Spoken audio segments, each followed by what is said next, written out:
OBC समुदायाच्या योजनांना निधी नाही, ओबीसीच्या महामंडळांना अध्यक्ष नाही, समाज कल्याण विभागाचा हजारो कोटी रुपयाचा निधी इतरत्र योजनांना वळवला जातो. ओबीसी समुदायामधल्या 18 महामंडळांची घोषणा निवडणुकीला सामोरं जाताना या गव्हर्नमेंटनं केली, पण त्या 18 महामंडळांना साधा अध्यक्ष नाही, बजेट नाही, कार्यालय नाही, साधा शिपाई नाही. महाराष्ट्र म्हणजे फक्त मराठा समाजासाठीच आहे का हो?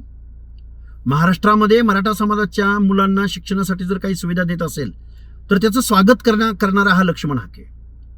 पण महाज्योतीला जो निधी मिळतो तो सारथीच्या तुलनेमध्ये किती मिळतो?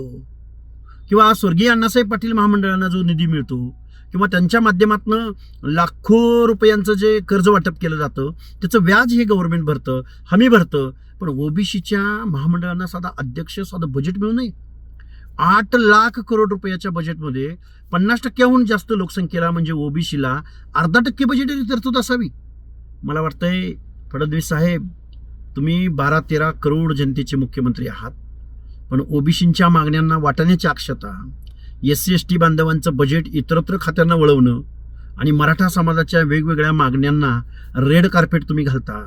आम्हाला आजही तुम्ही सापत्न वागणूक देताय, आजही तुम्ही ओबीसीवरती अन्याय करताय, SC-ST बांधवांवरती अन्याय करताय. आम्ही या तुमच्या धोरणाचा जाहीर निषेध करत आहोत.